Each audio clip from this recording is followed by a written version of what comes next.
So this project is about how we can produce the food we need if we want to travel in space, if we want to colonize other planets. It's really difficult to bring everything we need from Earth.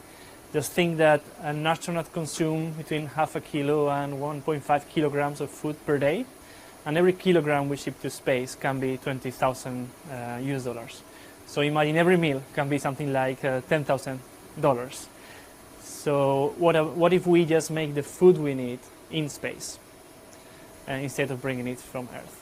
So the solution is using microbes, so microorganisms such as bacteria or yeast that we are currently using on Earth to make some of these products already.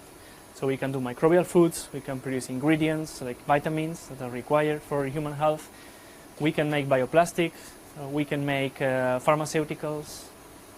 So if we bring a tiny little cell out in space, that cells can then grow and produce everything we need.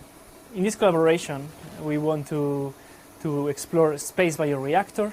So these are bioreactors that work in space. So a bioreactor is just a vessel, a fermenter, where cells grow. It's the same when we brew beer or wine. We have a vessel, and that's where the organisms can breathe and grow. So they look like the one I have behind me. So this is a bioreactor. They're actually growing cells of yeast that are producing a particular vitamin precursor. And they can be collected, extracted, and consumed.